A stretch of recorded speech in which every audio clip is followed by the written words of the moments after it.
Assalamualaikum warahmatullahi wabarakatuh. Saya Cikal Insan Aslam Ramadan dengan NPM 4192210054 akan menjelaskan sedikit presentasi tentang analisa geoteknik dalam perencanaan teknik 02 Lintas Selatan SMD Batas Provinsi Kaltara tahun 2024.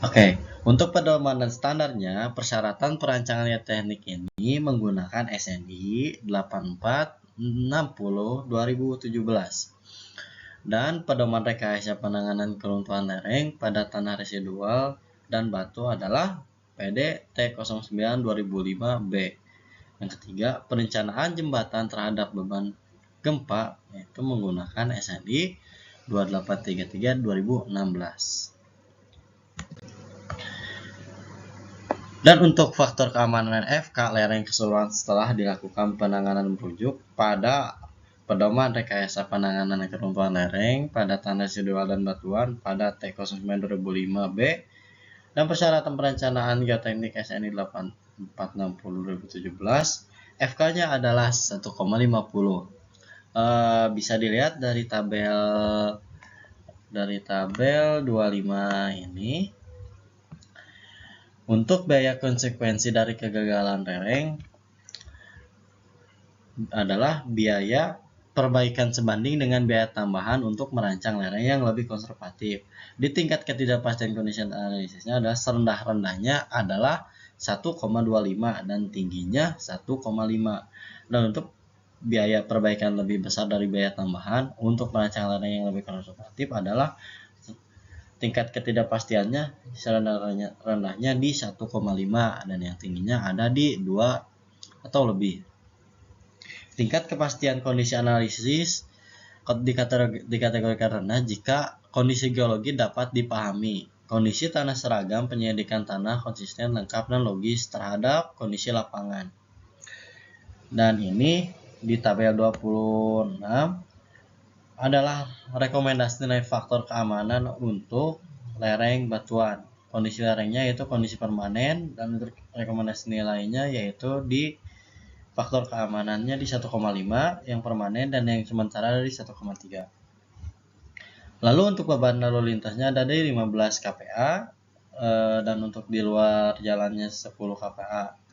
Lebar final jalan tersebut adalah di 11 meter atau di 2 meter bahu, 7 meter jalan, dan 2 meter bahu. Untuk penempatan bangunan, perkuatan lereng galian, dan lereng timbunan. Konstruksi yang diprioritaskan berbasis lokal, mudah pelaksanaannya, dan ekonomis. Ini merupakan bagian alir dari teknik perencanaannya. Dimulai dari sebelah kiri dari sini.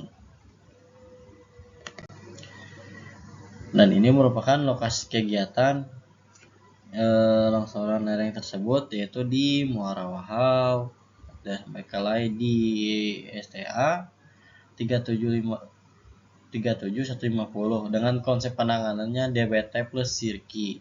Panjang longsorannya ada di 16 meter dan untuk panjang penanganannya ada di 20 meter. Ini adalah resume analisanya di tipe di 37.150. Tipe penanganannya adalah DPT 4 meter plus sirki. Dan untuk jenis tanah adalah lempung kerikilan. Analisa balik SF-nya merupakan 1,065 dan untuk SFT-nya di 1,508. Ini merupakan nilai analisis balik dan stabilitas penanganannya. Untuk SFLT-nya ada di 1,518 dan untuk di SF seismiknya ada di 1,231. Untuk kriteria SF seizinnya ada di normalnya 1500 dan untuk di seismiknya ada di 1100. Dan ini merupakan cek kriterianya yang sudah oke.